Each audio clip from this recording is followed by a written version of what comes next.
bertanggung jawab untuk dipenjarakan agar bisa memberi efek jerah ya kepada siapapun yang berpikir untuk memberangkatkan anak-anak bangsa secara tidak resmi, dan dari situ mereka berpesta pora mengambil keuntungan yang sangat besar ya, dengan mengorbankan anak-anak bangsa kita. Mbak Sonia, silakan. Ya. Terima kasih Pak Benny, Sonia dari Kompas. Saya dengar katanya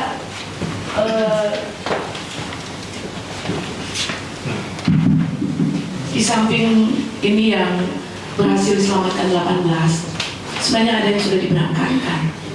Apa upaya BP2MI untuk, saya nggak tahu apakah melacak seperti apa supaya mereka juga kalau belum lama diberangkatkan masih bisa mungkin dilacak supaya mereka bisa diselamatkan. Itu pertanyaan saya pertama, karena mereka jumlahnya bukan cuma 18. Lalu yang kedua, seperti pertanyaan teman tadi, apakah memang benar-benar ini, saya tahu BPBM punya jaringan ada kepolisian ya, polisi baru memberitahukan bahwa dalam 2 bulan sudah 700 sekian TPPO yang diusut. Jadi artinya sebenarnya dalam 2 bulan ini banyak yang terungkap.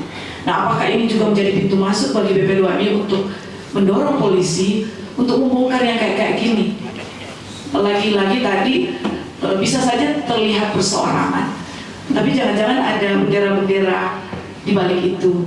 Lalu ketiga, apakah ada kemungkinan nih, karena ada BP2MI ada unsur kepolisian ya, juga kerjasama dengan APH ya, oknum maksud saya, sehingga upaya Pak Benny tadi untuk memberantas dan melawan ini juga harus betul-betul didukung gitu ya. Nah, dalam konteks ungkapan ini, saya yakin masih dalam penyelidikan. Kira-kira seperti apa Pak Benny yang bisa kita tahu? Terima kasih. Terima kasih Bu Sonia, Kompas. Yang pasti kita punya metode, punya cara yang tidak mungkin kita sampaikan ke publik ya, terkait pengusutan dan siapa yang mereka telah diberangkatkan, kemudian cara seperti apa untuk mengembalikan mereka.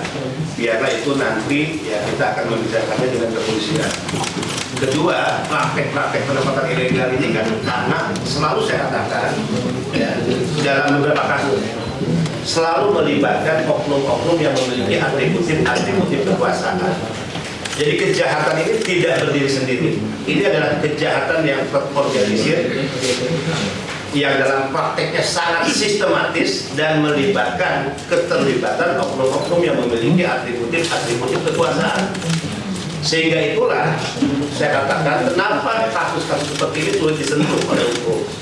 Kenapa kasus seperti ini tidak mampu menyeret ya para bandar dan sindikat besarnya, kecuali hanya menyentuh calo dan kaki tangannya.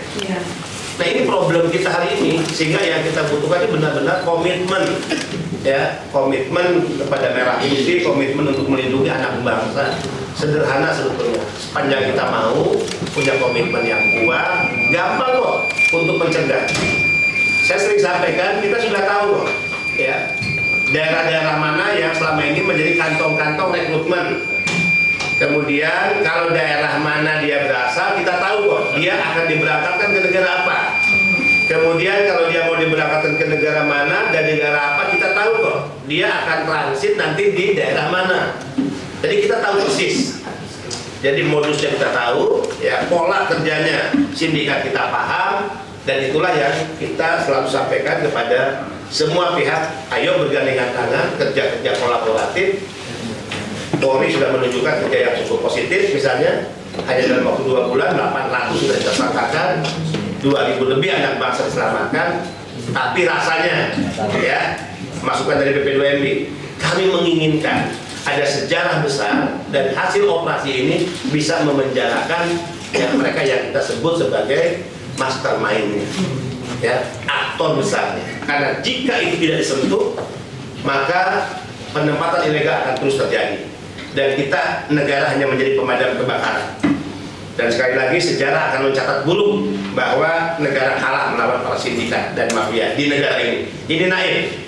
BP2MI tidak ingin, termasuk saya dan jajaran, akan dicatat dalam sejarah sebagai orang-orang yang melakukan pembiaran atas kejahatan kemanusiaan dan sebagai orang-orang yang tidak memiliki daya upaya ya dalam menghadapi para sindikat dan mafia. Sehingga kerja-kerja seperti ini terus kita lakukan. Contoh ya, informasi terkait masalah ini itu saya terima tadi malam, posisi saya masih di Hongkong. Ya, saya baru tiba tadi jam 12:30. Tadi malam saya tiba, saya di Hong Kong, diberikan informasi, ya saya sembunyikan, memberi informasinya siapa, saya langsung telepon Brigjen Dayat untuk lakukan segera langkah-langkah pencegahan. Bisa. BP2M itu bukan penegak hukum, BP2M itu bukan lembaga intelijen, tapi kalau terkait informasi kita bisa kok menerima informasi dari siapapun untuk mencegah, mudah kok untuk kita kerjakan, apalagi lembaga yang diberikan kewenangan dan otoritas penegakan hukum. Ya, jadi ini bisa sebetulnya.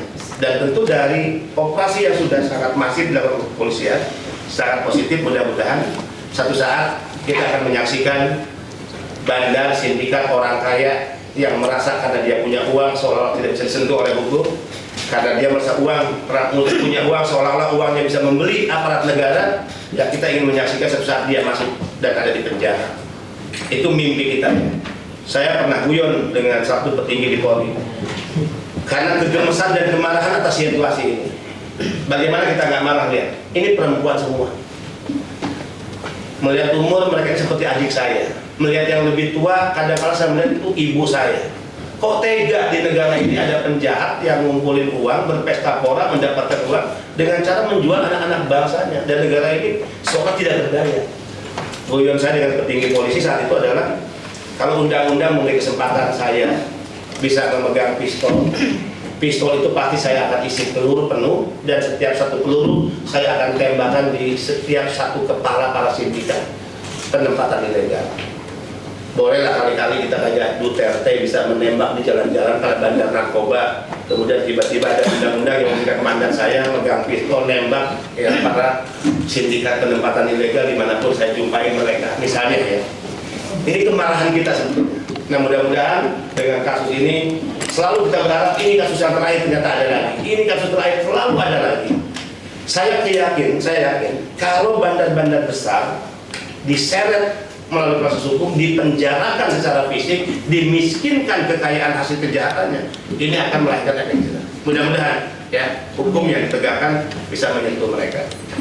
Terima kasih kawan-kawan sekalian. Ya. Satu lagi Pak. Satu lagi. Ini Pak, saya mau tanya.